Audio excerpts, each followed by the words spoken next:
There is a notion that among some Christian faiths out there of this doctrine called the rapture that is kind of alluded to in this section here, the event of the Lord's coming.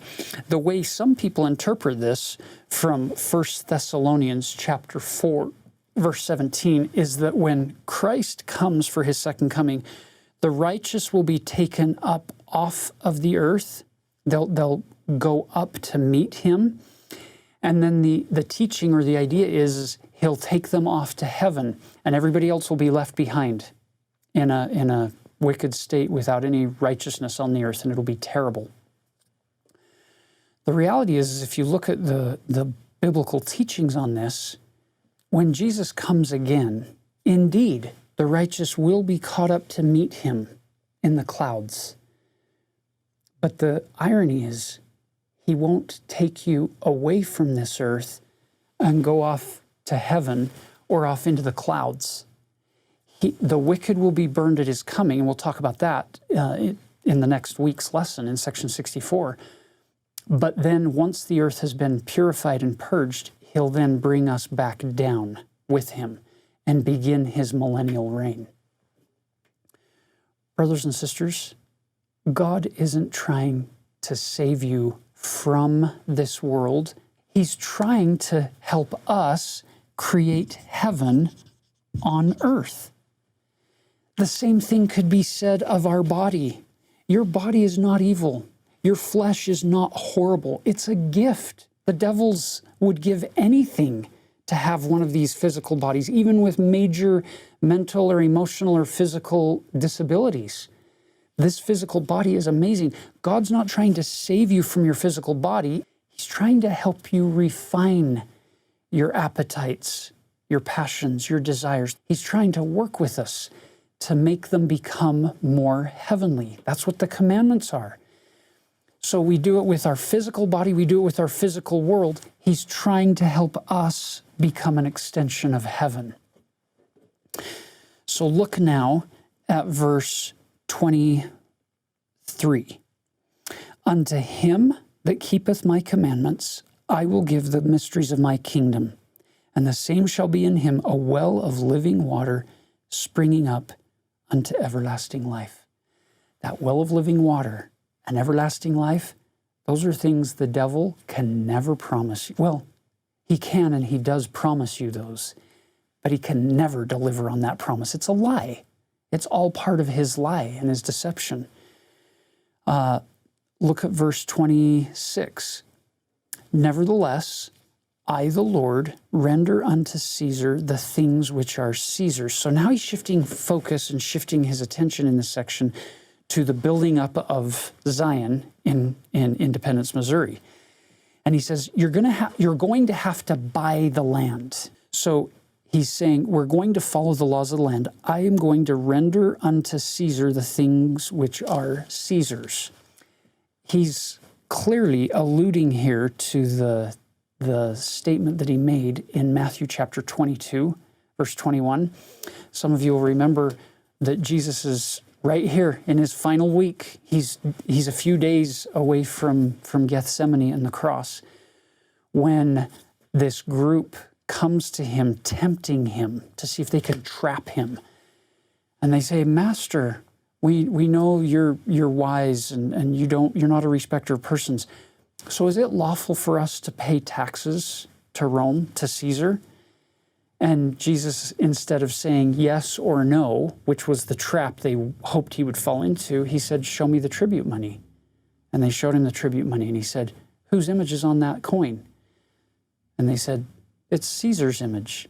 He says, very well, render unto Caesar that which is Caesar's, and unto God that which is God's. Brothers and sisters, often in scriptures, when we see a connection, we stop there. The connection that is made is Jesus didn't fall into their trap. He turned it back on them and he said, that coin has Caesar's image on it, therefore render unto Caesar that which is Caesar's. But then we often stop there. My favorite part of that whole statement is, and render unto God that which is God's. Now that's interesting.